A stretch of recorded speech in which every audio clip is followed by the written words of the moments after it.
7, 6, 5, 4, 3, 2, 1. You'll never have the sacred stone. Oh, this you crazy mother.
what's going on, guys? Hey,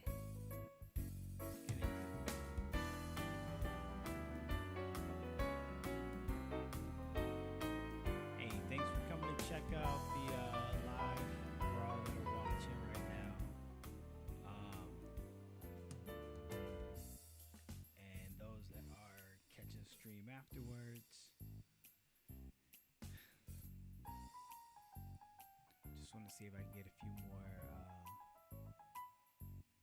folks into here.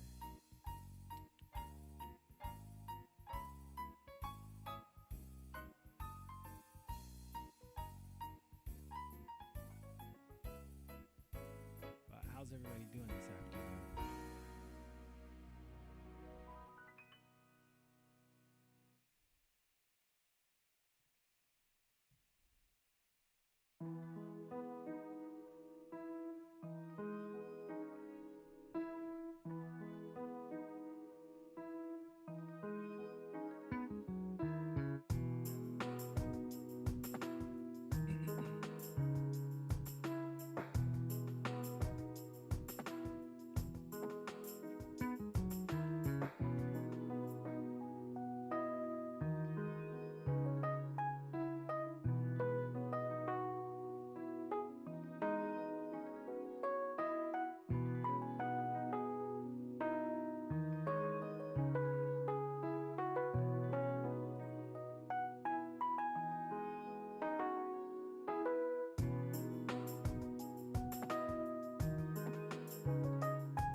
We could all benefit from a little bit more perspective.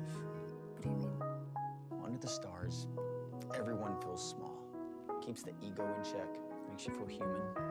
And then all those stupid, insignificant problems that we stress out about on a daily basis just really don't seem to matter at all anymore. That's beautiful.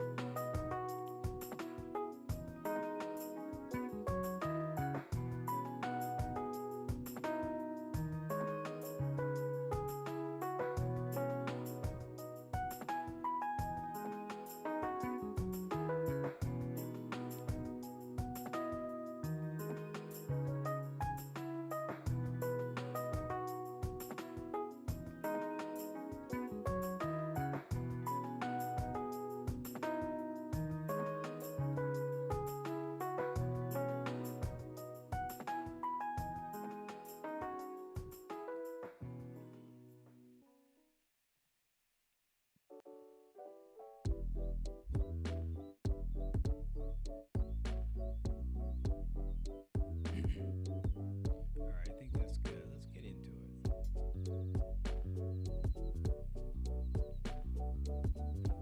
So, hey, yo, what's good, y'all?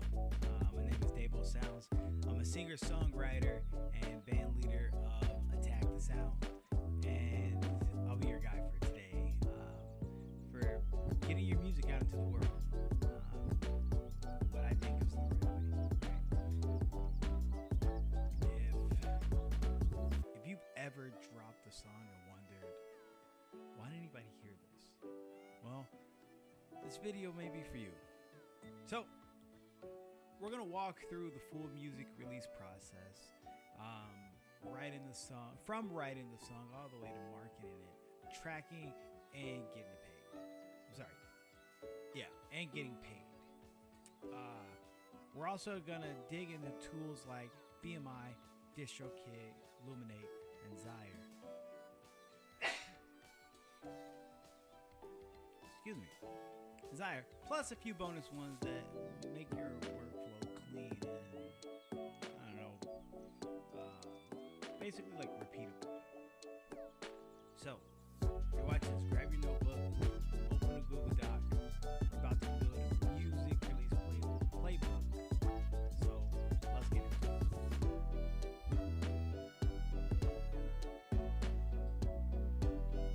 By now, comfortable and familiar with songwriting and songwriting structure. So you got that taken care of. You probably have a demo, voice memo, or demo on some type of app like BandLab, Soundtrack, and so forth.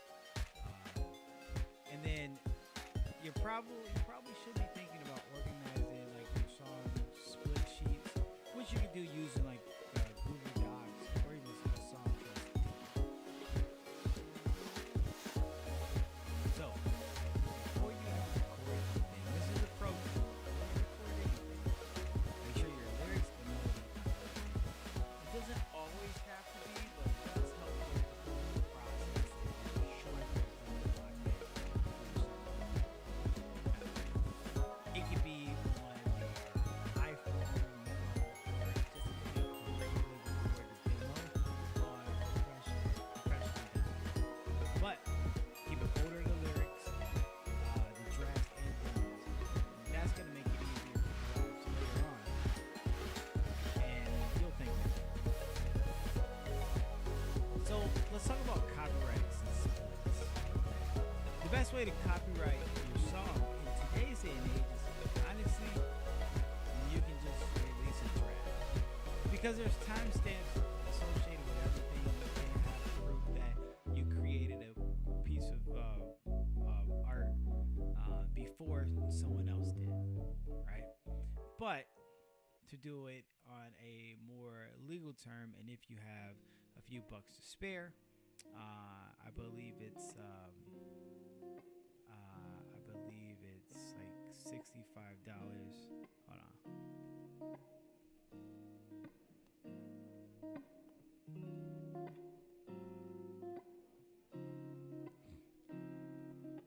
Yeah, so it's gonna be $65 online or $125 to register through paper filing for a single work. And that single work that they're referring to is actually the entire body. So you can have one song or you can have 15 songs. It's still going to cost you $65. Now, if you decide to do songs and copyright them individually, it's going to be $65 for each song. So if you get 2 songs, 65 times 2, that's how much money you're going to pay. So it's best to copyright as a body of work so you can get all of those things in there. But you can do that with the United States Copyright Office, a split sheets template, and like something like Song Trust. These are all ways to efficiently and quickly copyright your music. Now, this helps because it's going to protect your work. That's the biggest thing. You always want to protect your work, protect what's yours. You worked hard on it, you should protect it. Okay? So, register your song through the United States Copyright Office. It's $65, and that gives you legal proof. You own the melody and lyrics. Even if it's just you, fill out a split sheet. So on that split sheet, they're going to ask, and we're going to go over that a little bit later, but it'll go through essentially where the royalties are being split to, right? So 50% to you, 50% to producer, 15, so on and so forth. But still fill out that sheet, even if it's just you. If there's multiple creators, try to do this before the studio. Trying to do it after the studio, oftentimes what'll happen, especially with like indie artists and like those that are considered overnight successes, is if they wait to do the split sheet afterwards, maybe the song takes off and becomes viral on TikTok or something like that. Now someone's gonna come and argue and say, "Oh, we didn't do a split sheet. Let's do it now," and they could potentially ask for more percentage of the song that's actually rightfully owed to them.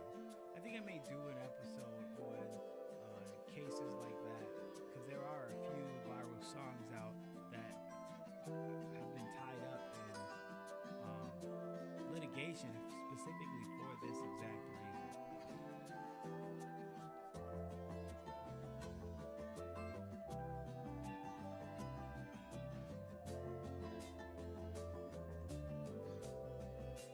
Yo, Jermaine, what's going on, man?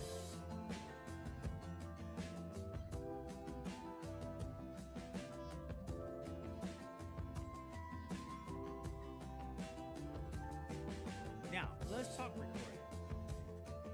Either it's Pro Tools, Logic, Ableton, Blender for mastering, Fiverr for engineering. Okay? Once your demo's tight, it's time to record. So, you can do this at home or in a professionally treated studio. But don't skip the mixing. Definitely the mixing. And mastering. Now, mastering should be the last of your worries. The first thing is to make sure that you get a really good mix of whatever you do. Even if it's, just still an idea. If you go to record it, get the best possible mix. Because you never know what can come from that. And then get it mastered. A good mix makes your song playlistable.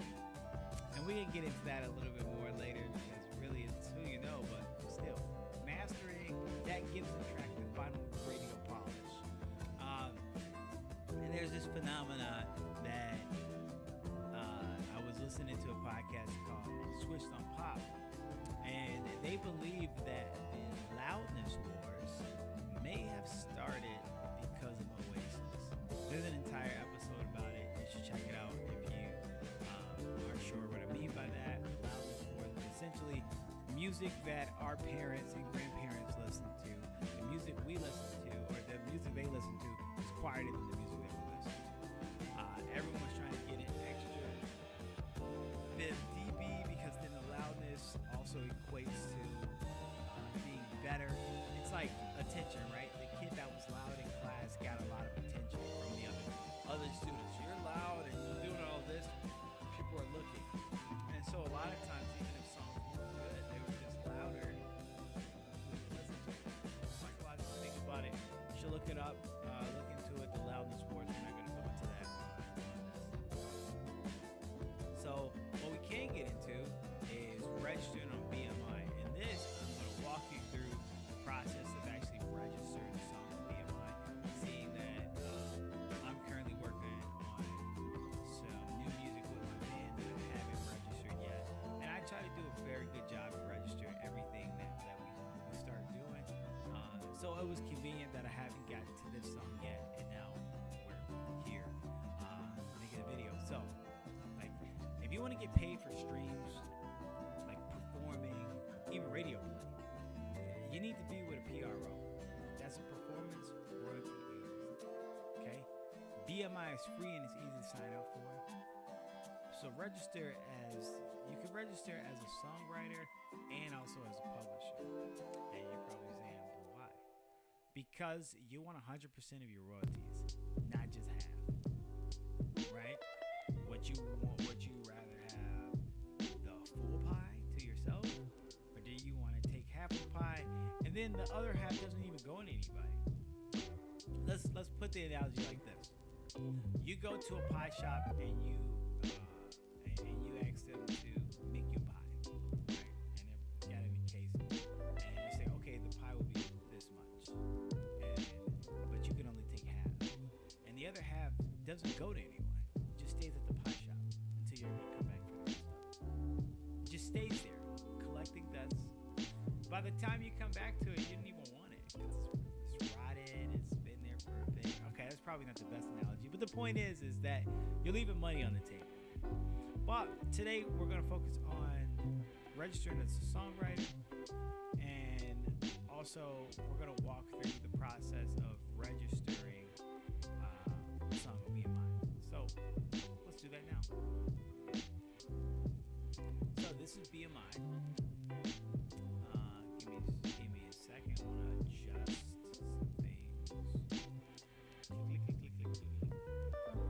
All right. So this is BMI, and I'm gonna agree here.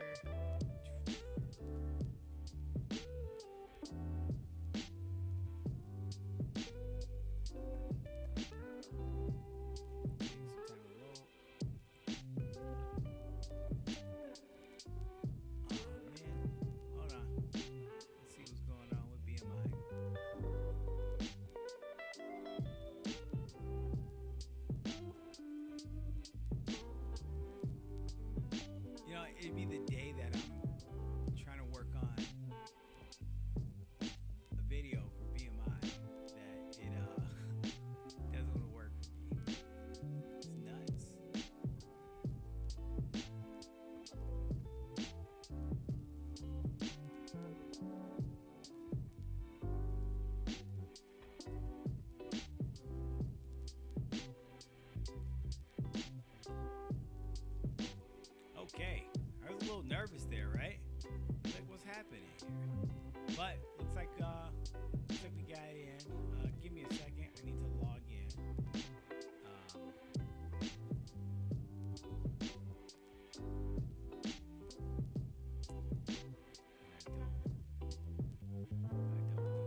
the thing here is I'm gonna definitely leave it up to you guys to register for BMI. It's a relatively simple process,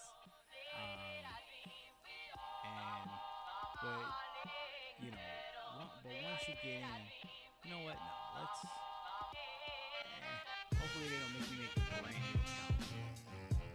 Let's go back. Let's actually. I'm gonna go through this with you.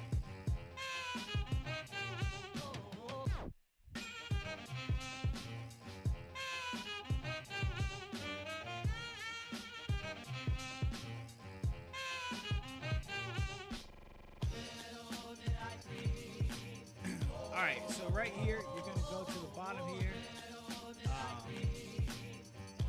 and to create online access.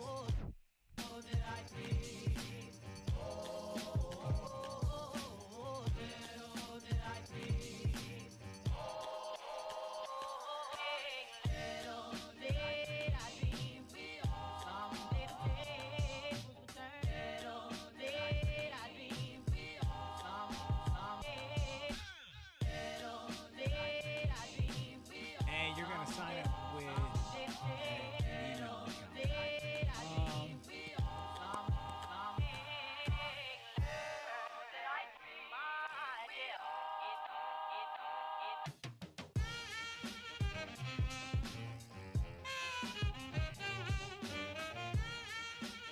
You're gonna actually send a verification code.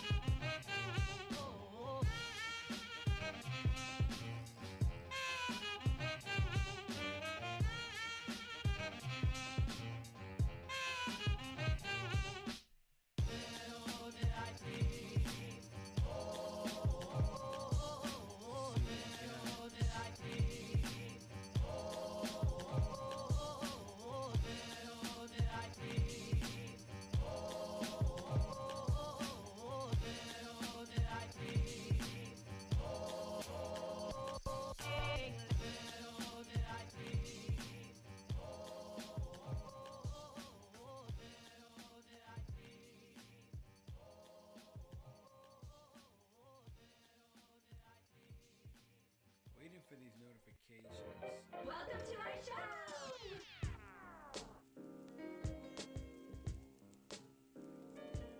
Alright, you know what? We're not gonna worry about because I didn't get it, so let's, for now, look guys, just make sure that you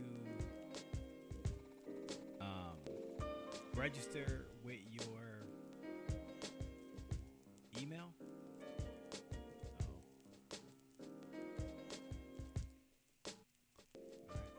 Make sure you register with an email and sign up as a songwriter. You can also do the same as a publisher.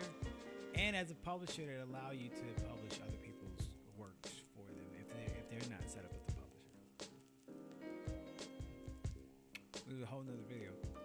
All right, BMI's acting mad weird today, but we're gonna get in here.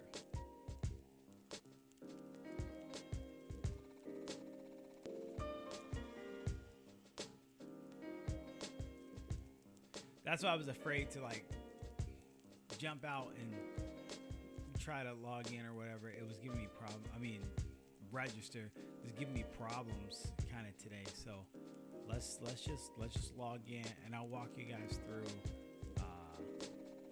some of the interface. Okay, so when you come into the home screen, you're gonna see some things like new stuff that they just started. This right here is Spark. You can look at your royalty dashboard, online work registration tutorial. So this is gonna walk you through basically what I'm about to show you too. And the mobile app has been kind of goofy. One thing that I like that they added recently is this royalty dashboard. If there's any money that's owed out to you that they're collecting from anywhere, they'll show it. I don't know if we have any, like, but if we do, we do. Oh, okay, look at that. So even just every little bit matters, right? Every little piece of the pie matters. So remember, we were saying that, like, you know, you're leaving money on the table. increase every year, and then it breaks it down and it shows you which songs you're actually getting that stuff from. And it's been, domestic plays for the most part. If we had anything international, let's see.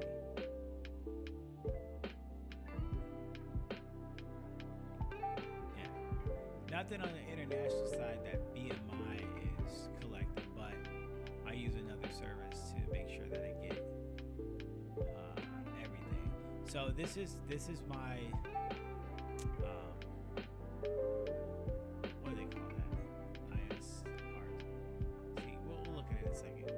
But that's basically the number that you use to find me. This is the dashboard. You can see 2022 I made $5. 2023 nothing. 2024 36, and now year to date in 2025 87. And if I keep doing the things I've been doing, which I'm going to show you right now, this number can continue to grow, and you can get into a place where you basically kind of already know how much money you have coming in from your songwriting royalties, which is essentially or just your royalties in general. And they break that stuff down. Now they'll break it down in your royalty statement, but that's something that you'd have to look at. Let's see if we can get it deeper on the dashboard. Now, the dashboard is just going to show you money. Now, throughout the year so far, so last year in Q1 made $22, Q2 $12, Q3 of 2024 $43, and then $44 in Q4. So you can see how it continues to scale. And once you understand how this kind of works and how it's working for you, you can figure out how to scale on it and make more money. Like, even if I'm just bringing in $100 a year, right? Even if it's just $100 a year from BMI, like, it's a free service. So that free service is, bringing in $100 is totally worth it. That's a subscription to I don't know, like chart metrics, for example. But this kind of does a little breakdown and shows where the money's coming from. And so Fadea gave me $11. It shows how it's changed over the time, where they're all coming from. BMI Live is what we're going to focus on. Spotify, YouTube, Apple Music, TikTok, Amazon, Tidal, so you can see where the things are coming from for you. Like right now, from our live performances, it's giving us the most amount of royalties. Then Spotify, then YouTube, right? And then the song that's doing the best for us is Fadea, right? So that's something that I would lean into. Like this helps you make informed decisions as well. Like, hey, this is actually making me some money. Let me keep promoting this, or add this to my set list, so on and so forth. And you can see, right? So all the songs that I may like or have on the set list, I can see what's making me the most change. And then top audio titles increasing. Fadea Music's on fire, so we can see this too. So you can see your rates of change.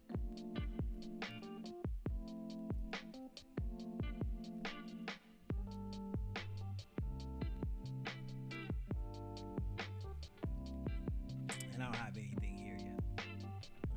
Okay, so I want to go over how to your IPI number. So one thing you're gonna need, and it's very important, is an IPI number.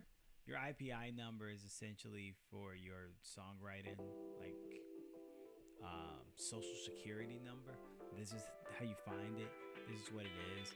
So we use things like Song Trust, or any like royalty collection software that asks for a songwriter, and you're with BMI or they're with ASCAP or any of the other places, they may be looking for this number. This number ties you to BMI so that we know that you're with BMI. So go.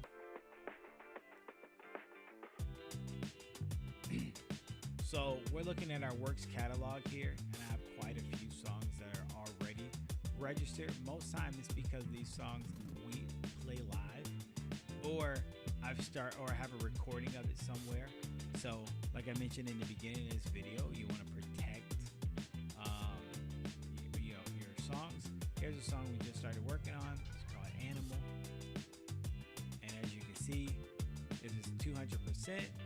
And remember, we talked about registering as a songwriter and as a publisher. That is where this place goes here. And because I don't have this set up as a publisher, it goes to manuscript, and manuscript, which is BMI.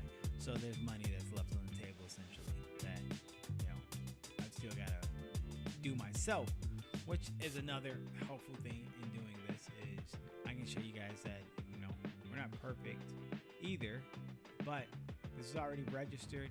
If when we get ready to put this song on like Song Trust or something like this, they'll ask for the ISWC number.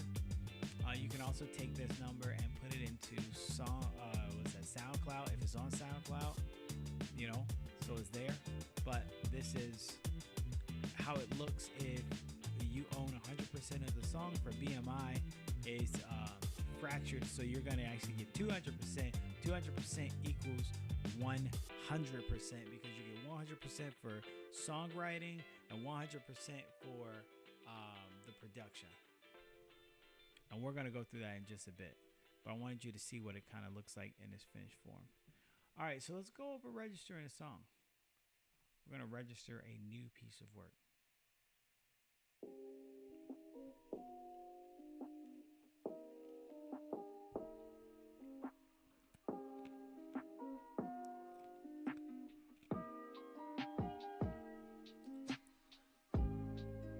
So understand what these are for. If this is something that was made for a chamber of music or an orchestra license, you'll place it here. If it's not, and all other is there. I'm not sure why they have that, but they do. I've never looked into it. Never really cared. All right, so the name of our song is going to be Fragile. If you would like to put the time in, you can. This is why we say already have it like recorded or figured out, because you can do this, but it's completely optional. What does this consist of? It's music and lyrics, and it's in English. Is there an alternate title, something else that it will go by? No, in this case. So I move on to the next section. Is this work public domain arrangement? Okay, and so like most works are not arranged are not arrangements or foreign lyric versions. So, like, what does it mean to be public domain? Let's see. An arrangement of a previously written work where the original work is not protected by copyright. So there's a bunch of songs that are like that. A lot of Christmas music is that way, for example. So, I think All I Want for Christmas, Santa Claus Coming to Town. A lot of Christmas songs are public domain. So they're free game. You don't have to pay anyone if you take it. There's actually a website where you can look up all the songs that are actually in the public domain. And if you wanted to take it and put your own spin on it, and then it took off or went viral or whatever, you could do that. It's totally fine. That's totally legal. But this is not that. So absolutely not. Does this work contain samples or melodies? Absolutely, it does not use anybody else's work. This is completely something that I came up with myself. Are there any publishers on this work? So this is where this makes sense. I haven't set this up, so I'm going to say no. But if I say yes, then I'd be prompted to put in my publisher information. All right, and they ask for a songwriter. So this is why knocking out the split sheet is good. As you see, there's a lot of different people that are down here because these are some folks that I've collaborated with. You can see that not everyone's in BMI. I'm in BMI here. They're in ASCAP. So that's the number that I need from them in ASCAP. But for here, It's me. I wrote this song, so there you go. The role. I'm the artist and the composer. It's my song, and I also arranged the song. So I'm going to take a 200% share. I'm going to go next. Now, if there was another writer on here, I can add them if I wanted to. But then I would have to change the percentage. So everything would have to equal 200%. So if I have another writer on here, then I would have to divide my percent down. So instead of 200%, it would probably be like 150%, right? All right, let's move on.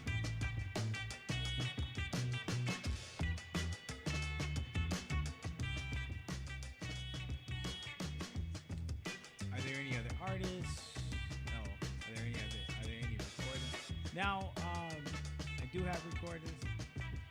Was this created for film? No. And this is actually a really important question because nowadays, like a lot of indie artists aren't really looking to be signed, don't really care to go for fame and guts and glory. Like a lot of times they just want to get sync deals. And you may have a draft. They may say, okay, finish that, but you're finishing specifically for film, TV, theater, or music library. So like, if that's your job, that's what you do, you want to click yes here.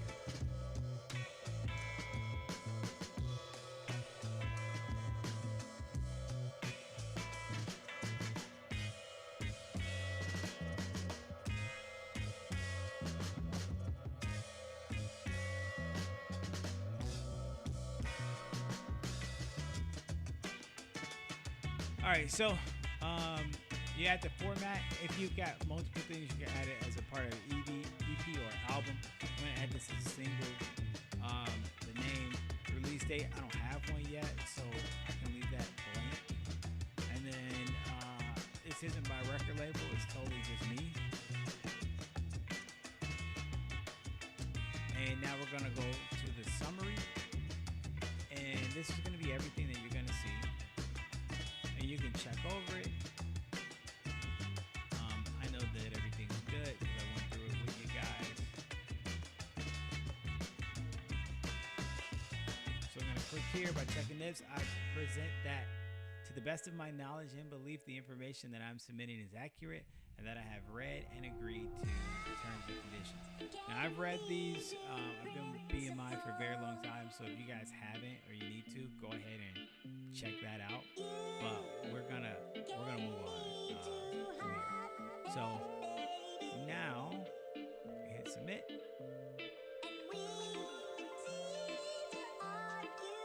Yes, I'm ready. Yes, I'm sure I'm ready to submit. All right, and then turn to the process. So now it's gonna be processed by an actual human being at BMI. They're gonna see this, and once it's submitted, it will go from processing, and then it would appear in your works catalog. It shouldn't be there right now because it's still got to be processed, but it should show.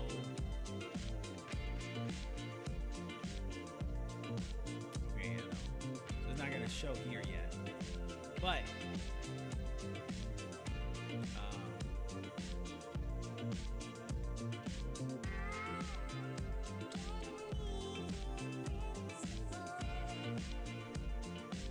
it does show here. So it's submitted, and once it's registered, it'll show up in your works catalog. So that's how you take that song that you or your band or your artist is working on, and that's how you register it. If you're using BMI, the process is probably relatively the same if you're using ASCAP. I only use BMI, so that's our word, but I'm sure that these are very intuitive. Now, you got your song registered. It's in the works catalog, and you're playing shows. Okay, so we want to go to the BMI Live section right here at the top right below the button, and let's go to performances.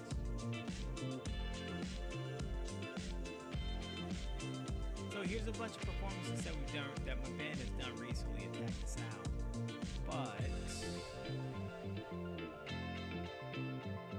here's everything I've ever registered.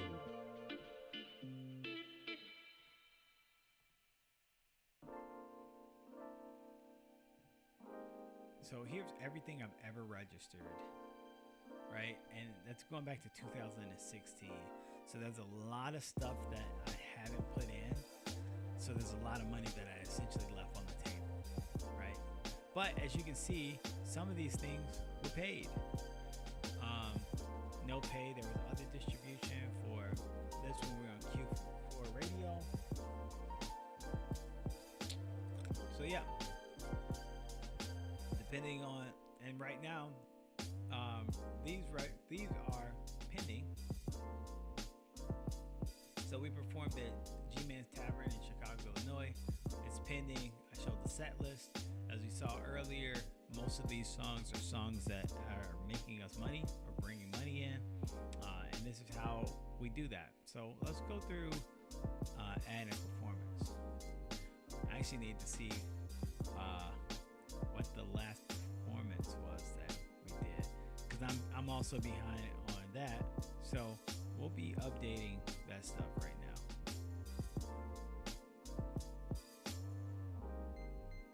I'm just taking a quick look at my Bands in Town.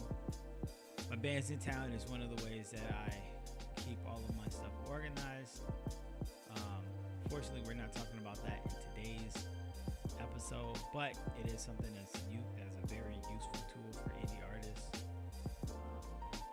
Outside of Bands in Town, I also use Songkick, which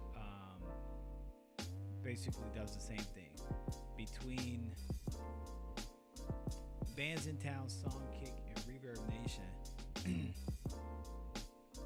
I have all of my performances logged.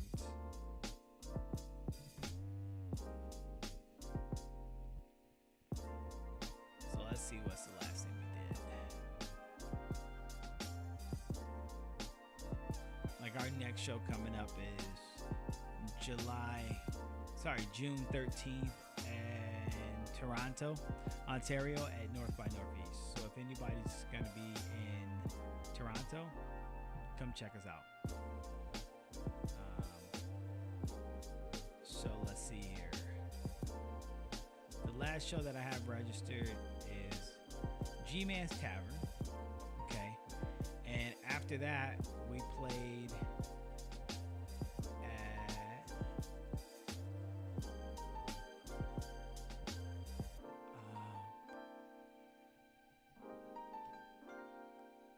so I'm looking at Bands in Town. Alive. You go and you add the date that you performed, which for us was March 28th.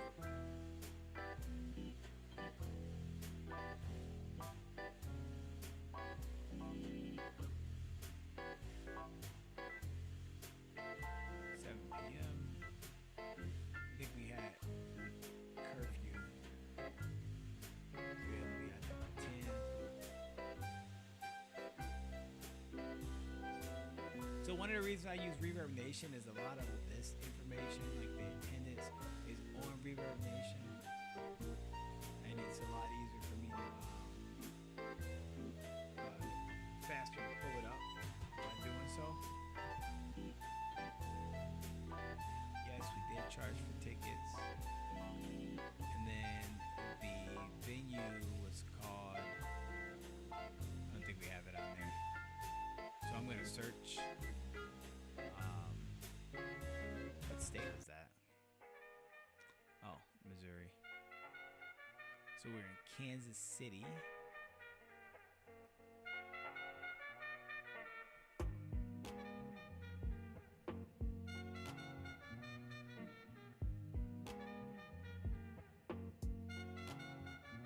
There we are, Kansas City. And that venue was called record bar.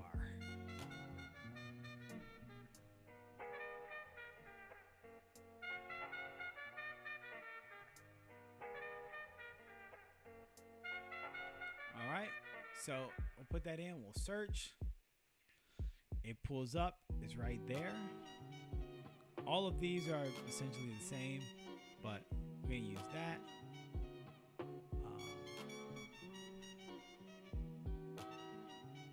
All right, so we've got the venue. We'll go to next. And then from here, we just add what we did on the set list. Now, I have all of my set lists saved. I use a separate document for that.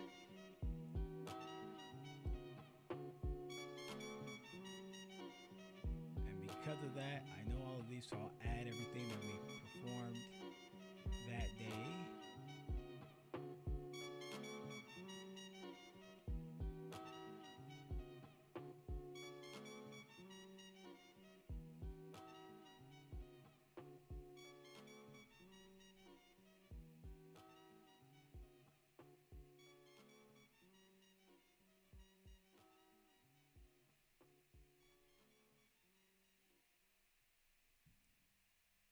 All right, so you can do it that way where you manually input them, or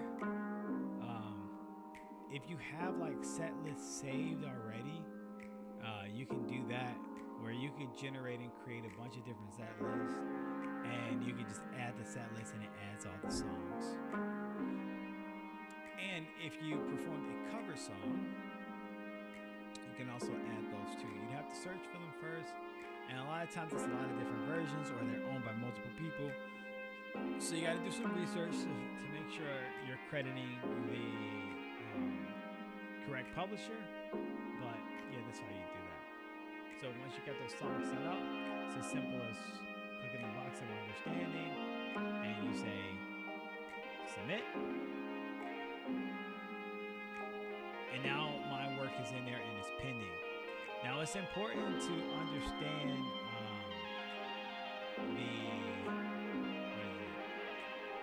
the payment cycles, which they used to have a notification up that'll tell you when the next payment cycle is, so you can put these things in prior to that payment cycle. Because if it's not in by a certain point, it won't be validated to see if there's any money available for you, essentially. So, right here, I think this is payment scheduling quick tips. So let's see. So performance is up like March 31st. I need to have it by the 30th of June. And if there's any money for that, I'll be paid by August. Okay. So forth and so forth. So you see me sooner.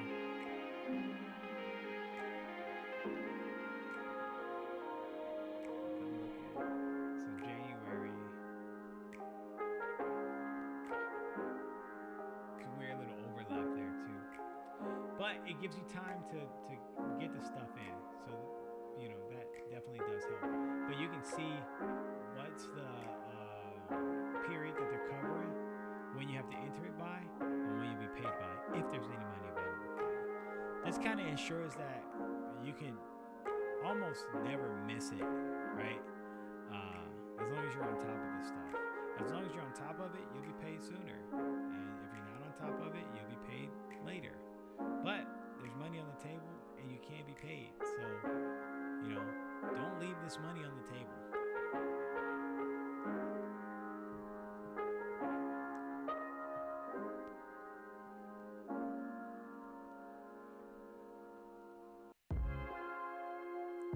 So that's registering with BMI.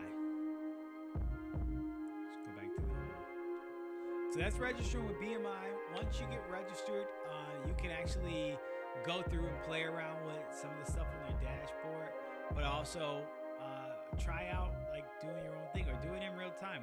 Go back and if you were watching the video, do it. I hope you did it while I was doing it, or you can rewatch the stream later.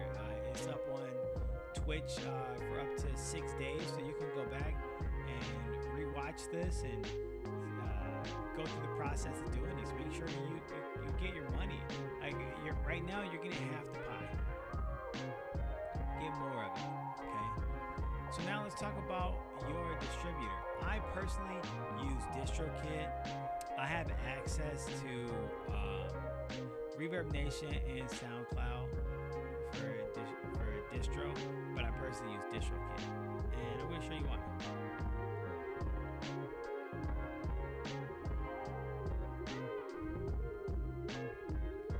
So I'm logging into DistroKid.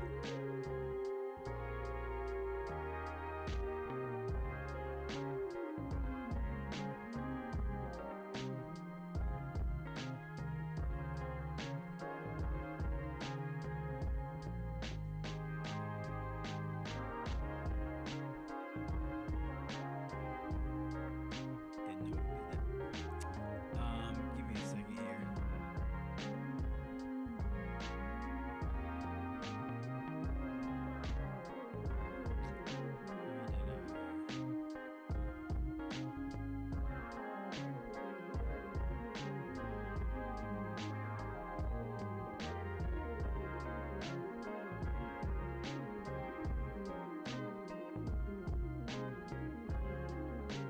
All right, let me log in here.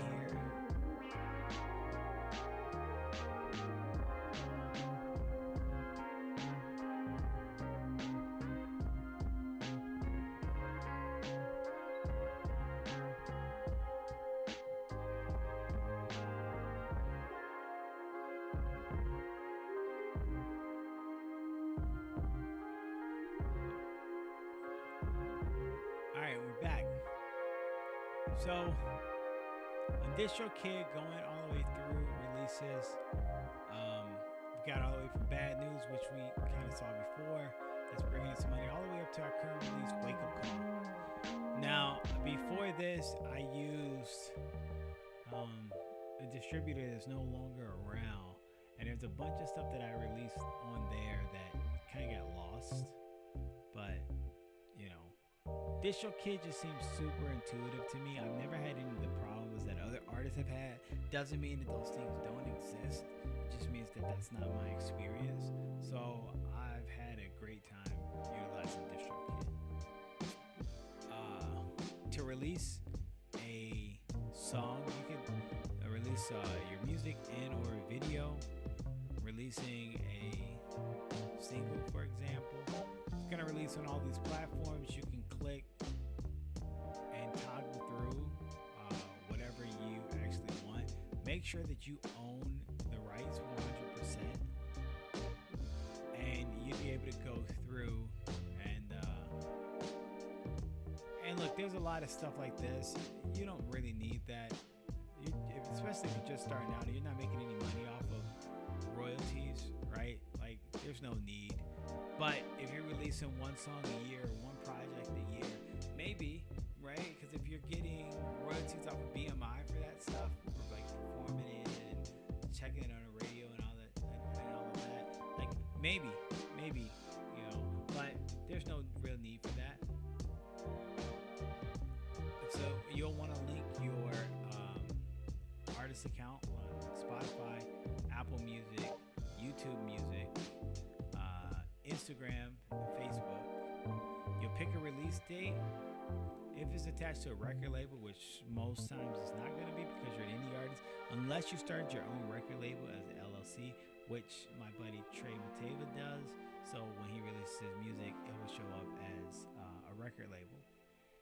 What language is in, the primary genre, which you've got plenty to pick from.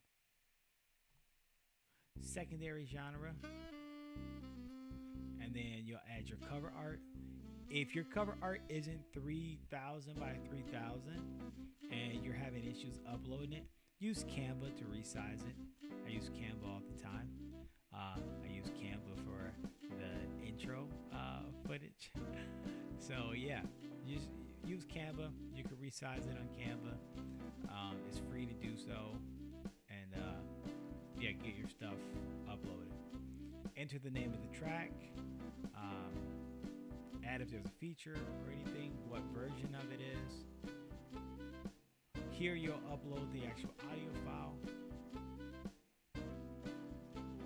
So if you have an audio file, like I've got this song here, I like to always preview.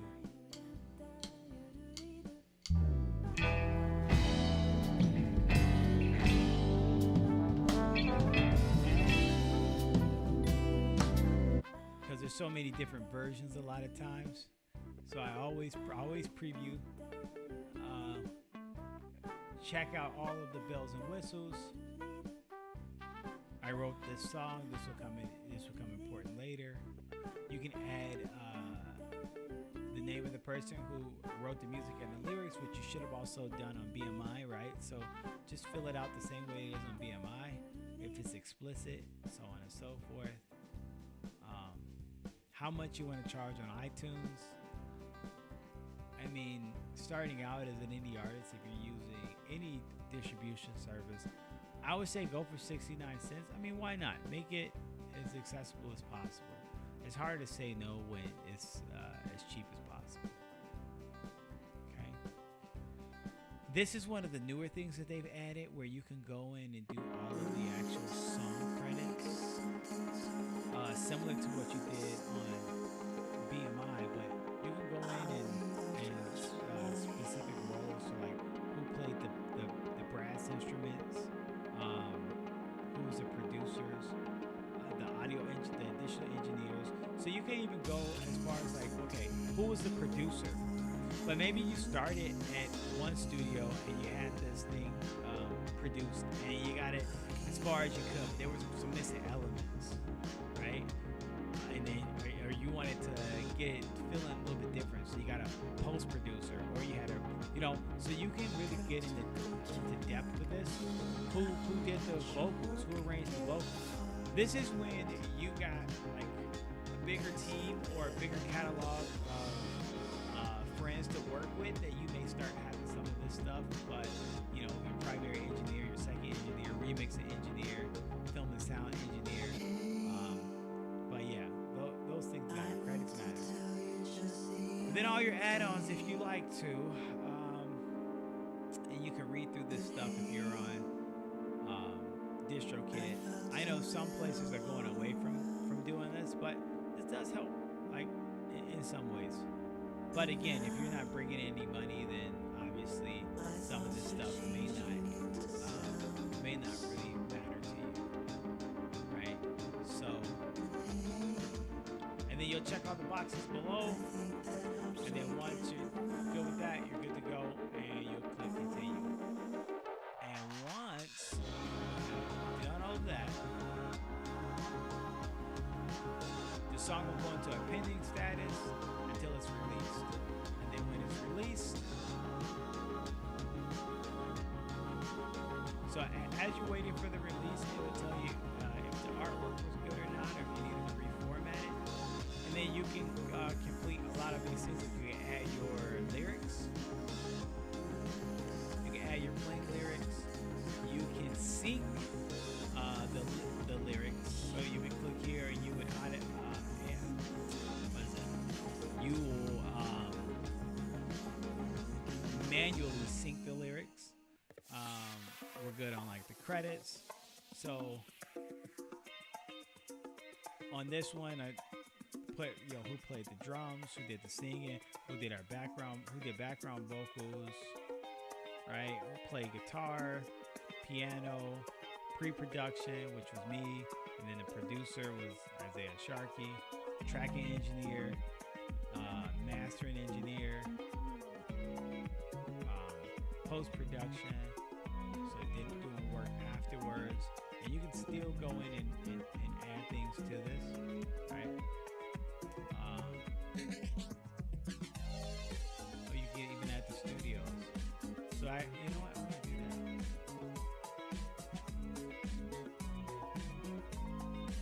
I didn't know you could do that.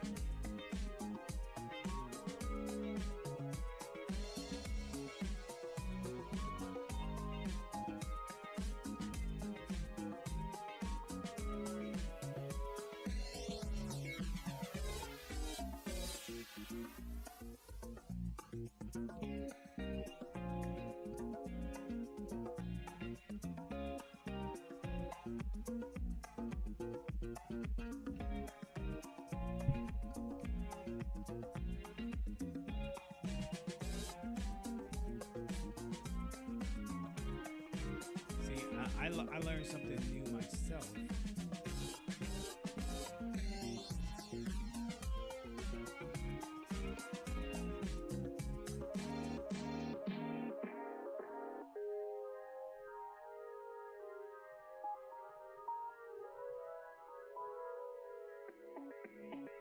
So I just added some new stuff. I didn't even know that you could do that. So you can update the credits. I just added on the studios that we worked at.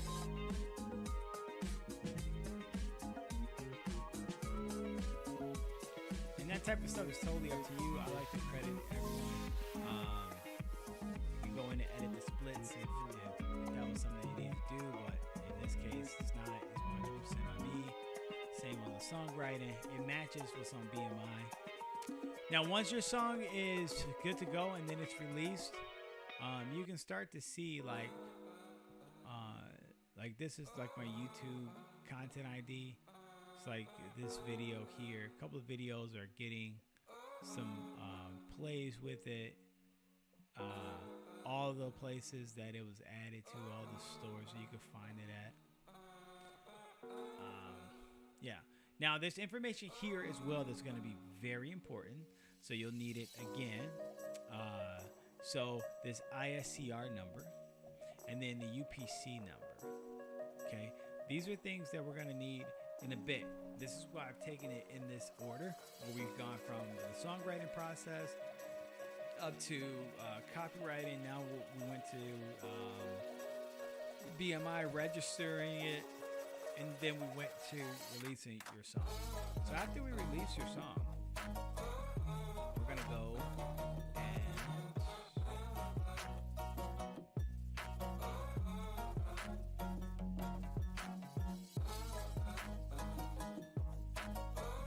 now for your song to get out, you typically want to have it like 14 days to 4 weeks out so that it can deliver to all of the stores. I think that is where a lot of artists have had their problems with DistroKid, because if you've been exclusively releasing on SoundCloud, the song is available right away. Like, you don't have to worry about waiting weeks, months for that to be released. Well, if you go through DistroKid, it's going to be available on Spotify like almost instantaneously.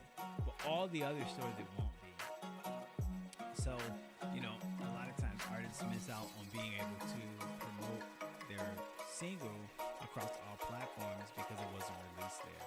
So you want to give it some time. Oh, and then one of my favorite things is you're able to promote it, and they'll actually give you like a landing page for the song.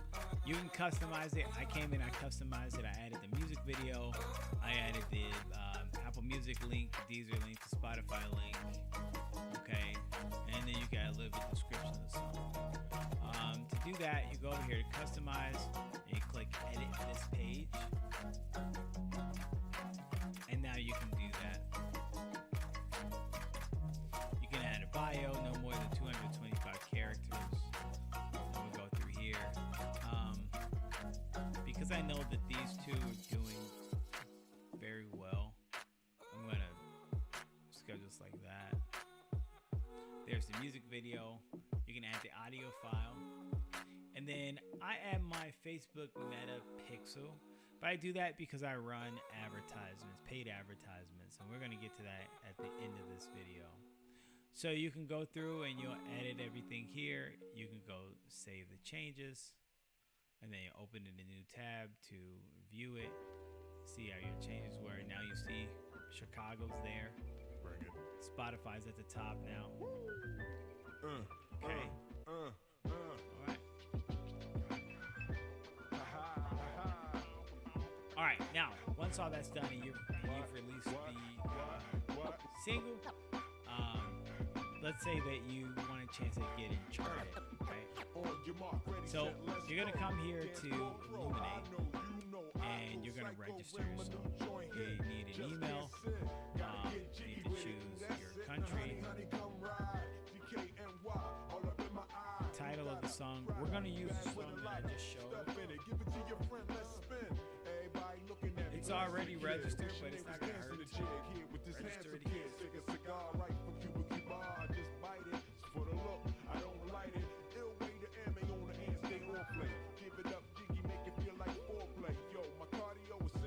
Now remember, I said we need that ISCR number.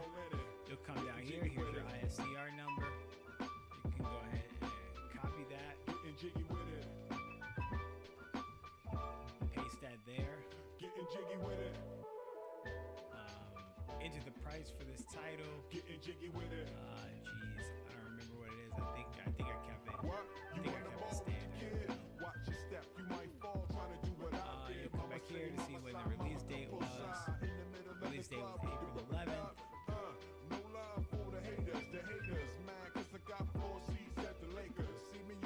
Independent.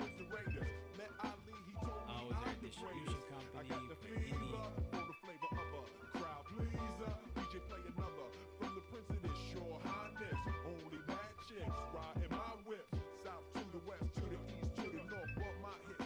Next. And then right here, what type of code are you going to be using? Now, if you're in America, you're going to be using a UPC. If you're not in America, it's most likely going to be EAN number. So the UPC is a 12-digit code. That's going to be right here. UPC. Go ahead and copy that. Paste it.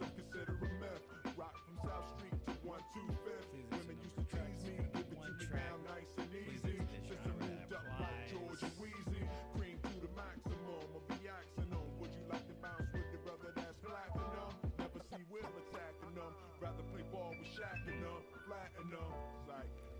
And sometimes this doesn't always have the genre that applies there. I'll add my name.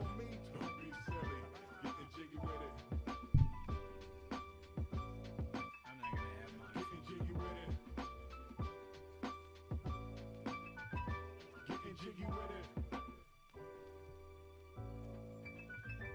And you'll submit. And then it says your response has been recorded. Now I have this registered. So, with that all being said, this is going to make sure that anywhere my song is being played, that number, that social security number, this ISCR number that's attached to the song, they can track it wherever it's at. Okay?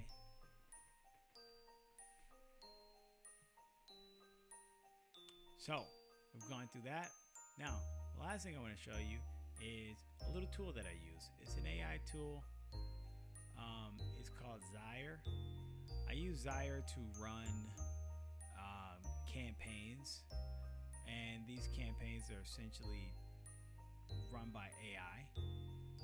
Okay, and you could run these for as little as like $40. And as you see with this, and there's a lot of factors of something doing good, right?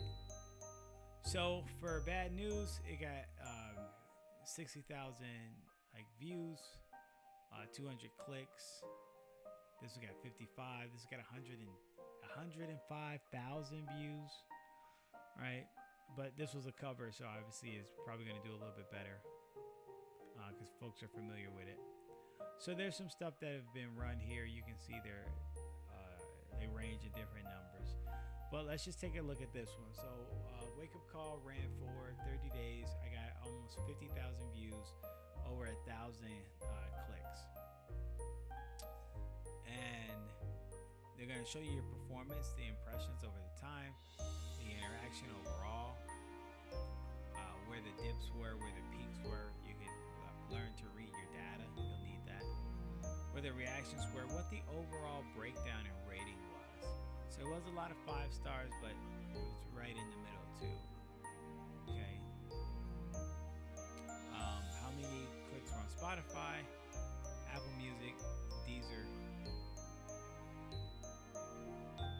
And then we can look at our audience too. Seems that it got more males interested in what we were doing, and in the age range of 45 to 54.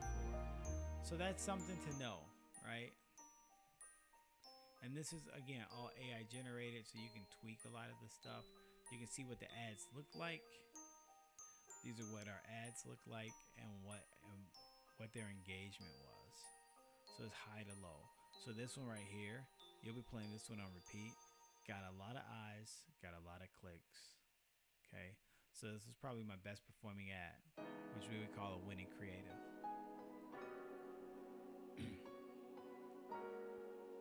So again, here's my winning creatives.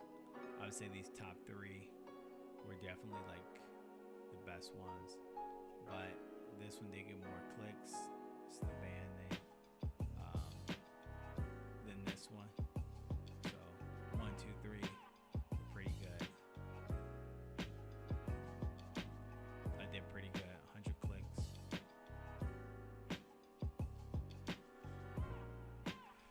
And then the copy, what it actually said, and how those things made people feel. You'll be playing this one on repeat. The interaction, I go for the one with the most interaction. Means it got the most clicks. This pop single is trending. Works every time. 464 clicks. Okay, 6% engagement rate, almost 7% engagement rate. All right. So let's just set up a campaign real quick. So you can go with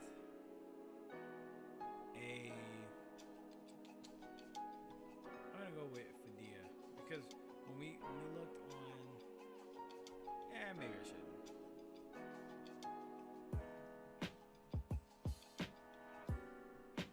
So when you come into here, you'll just type in the name of the single. I always put the name of the band at the end, or I'll put it in front, and to put up all of those. But I want a Wake Up Call by Attack the Sound. I'll pull that up here. It's gonna ask you what the genre is. I have it as pop, but I'm gonna change that to indie. You can actually add these in here, so now folks can find you on all of these. I honestly would see if I could. Hang on, before I do that, I want to see if I could turn this off. I want to create only one route.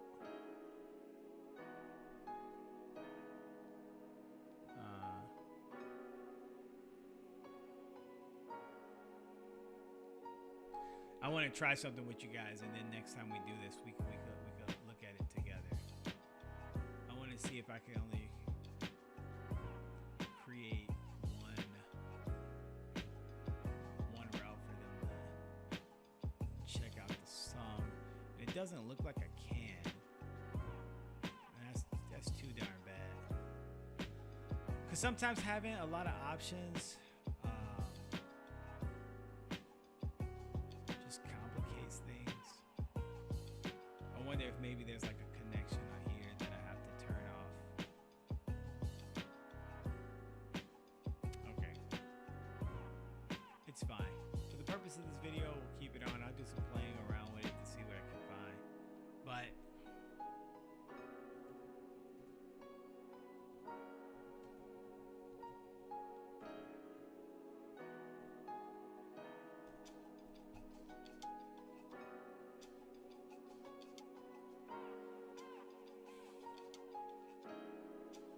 change this, indie.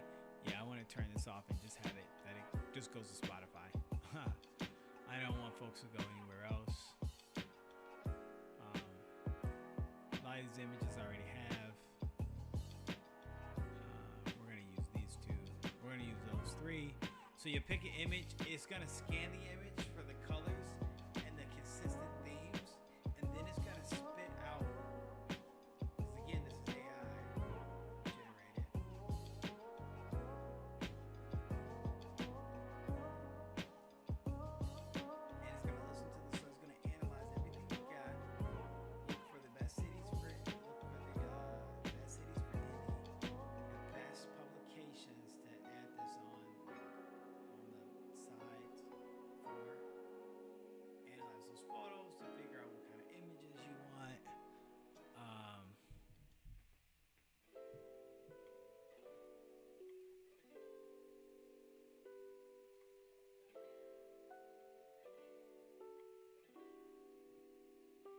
Yep. And once it's gone through all of that, now it scanned the first three and used like color palettes and consistent themes to figure out like how it wanted to create the rest of the images for your campaign. So now I go to show me my campaign. And so these cities have a higher interest in indie music. So now you can go through and edit.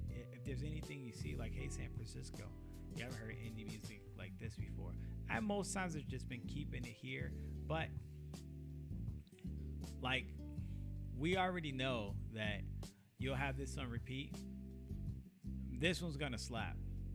I already know that because we saw it. We saw that this was one of the ones with the most engagement. So I could just do this for every city, right? And just be like, hey, Detroit, you'll be playing this one on repeat. And then it links to my Instagram and my Facebook. So it's going to show me what the ads will look like on those pages for where folks will see. So these are all the different ads, and it's based off of the images. So notice it's the same, but that copy is gonna run a little different. So it's running a lot of different copies, and what they're doing is they're testing, right, to see what works the best. I think these are gonna do pretty good. This one too. I don't know about this one. I mean, I like it, but I think the two on the ends look really good. Like if I saw that, I would just click. Okay, so you see that you've got that set.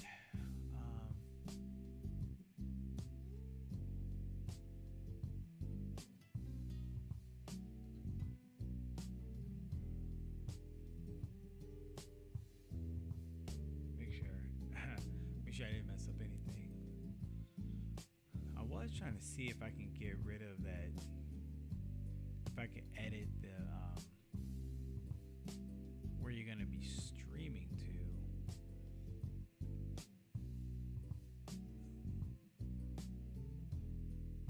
Yeah, but it doesn't look like it. So that's okay. All right, and then you can go and set your budget. So if you put $300 for the week, you're gonna almost give you like 6,000 impressions. If you go all the way down to $40 for the week, gonna get you there. You can go all the way up to a month, and then with the month, you'll need to pay about 160, right?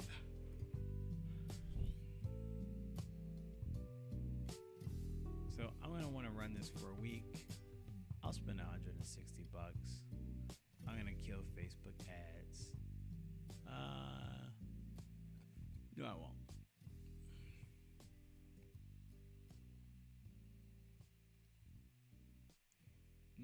We don't want to promote this the most. I'm going to leave it as is for now. I'm going to check out. Heyo.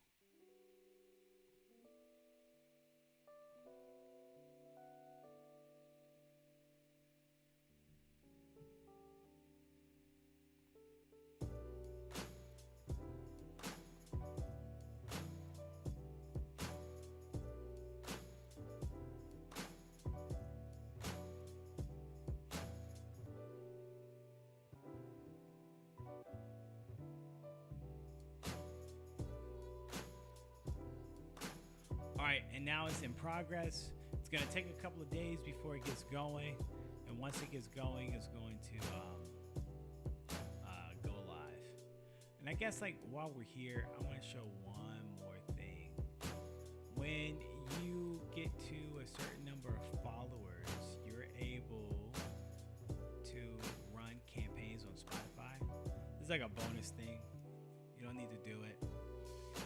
Just showing you that you can run campaigns on Spotify, so you don't need to use like Zire at all. The thing Spotify, you can only use that campaign to target a country. So you're not gonna be given the luxury to single out like cities and stuff like that. It's going to do the work for you and pick after you pick a country. Let's do Canada, one of our newest markets. No, I'm sorry, we did Canada already. We're gonna do Mexico, which is our primary market. So right now I'm just pushing to Mexico for the purpose of this video. And they're going to show you what the cost per click is for Mexico. And your minimum budget has to be $100. So I make it $100. I'm going to leave all the settings default. So we're looking at reaching a max of 18,000 people with a max of 800 clicks. It can be more than that, but that's what it estimates. If you ever run ads on Meta, works the same way, right? So there's that. I'm gonna click next. You might like this. Getting buzz.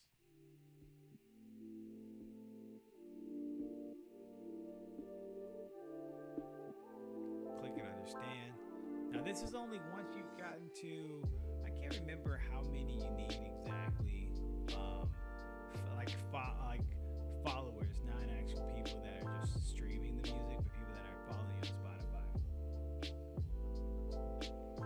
And once you get to a certain number for that, you're able to run campaigns directly to your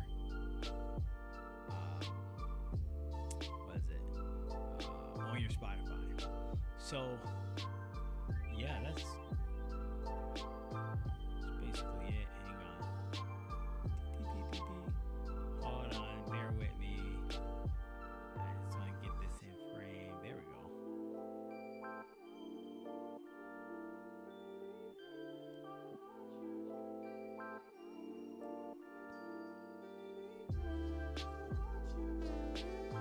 So one of the last things that I would say to do is, like, once you have all of that stuff going, and now, you know, let's say you're running some campaigns that's targeting folks by AI, like create like some short form content or come up with a strategy that you can use to now promote that single organically online.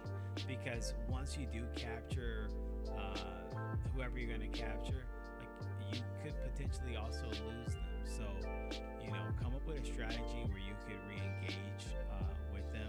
You can use things like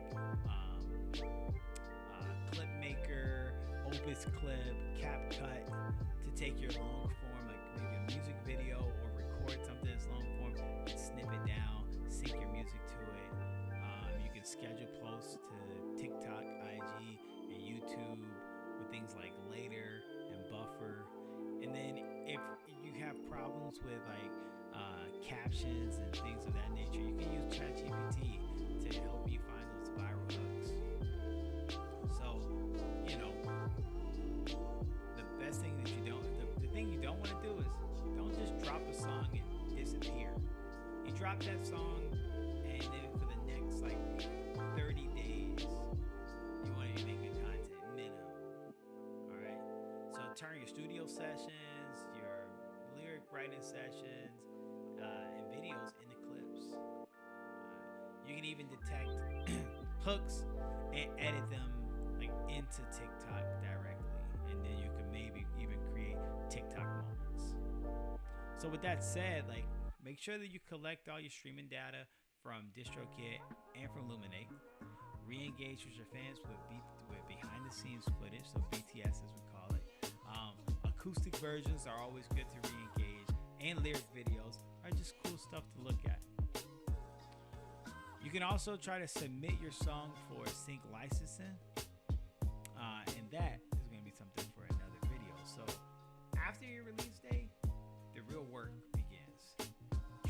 tell you, did Mexico go crazy for your song? I know they did for me, but they go crazy for yours? Probably not. Let's see where it did. And then run an ad there. You know, start getting love on organic posting, like on TikTok and Instagram. Try to do something with your fans that engage them, and maybe you could even turn a new song into a season even. So there you have it. That's your indie music release playbook, front to back. If this video helped, make sure you guys hit the like button, subscribe for more, and follow me on all pages. Like, share this with your bandmates or whoever you think doesn't have their VMI set up. Like, these are free resources, like checklists and all the links that I talked about. I'm gonna try to leave that in the description. It's gonna be my first time doing that. So keep creating, keep releasing, and I'll see you at the top. And just as an added bonus, there's a ton of stuff that we can always talk about. If you want to see maybe like a music checklist, a split sheet checklist, a 30-day social media content plan, and even like an artist bio, like a press kit, we can even go over that too. But for now and for always, I love you. I don't know why I said that, but yeah, I really appreciate you guys for coming in. If you watch this whole thing through, make sure you follow, subscribe, and we'll be back with more stuff. So I really appreciate you guys.